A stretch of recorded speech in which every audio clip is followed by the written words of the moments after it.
Sian kuryente sa jowa, walang planong i-deny. Kim, pinakilig ni P.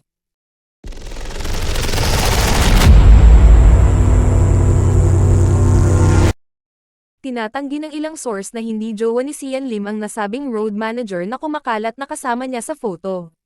Pero wala raw sa plano ni Sian na mag-deny ayon sa source. Ang nasabing road manager nga ang sinasabing pinalit ni Sian kay Kim Cho na kasama niya di umano nung Valentine. Pero hinding-hindi raw talaga ayon sa source. Anyway, si Kim naman ay nagsolo nung Valentine ayon sa ini-upload niyang video kung saan nag-workout lang siya at naglagi sa bahay. Ito ang first Valentine na wala na sila ng aktor. Ayon kay Kim, the most important relationship in your life is with yourself.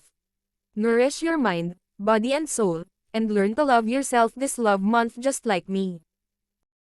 How I spent Valentine's this year. I woke up early and did a fasted cardio, hustled at work, and then spent some much needed me time at home.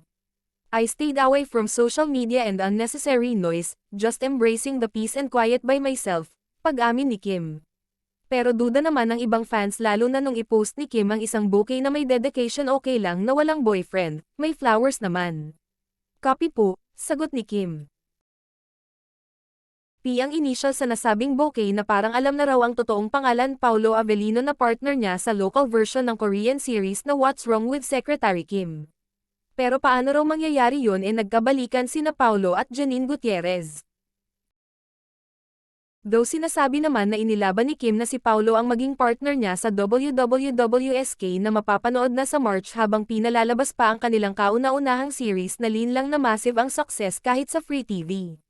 Well, basta ang importante masaya si Kim.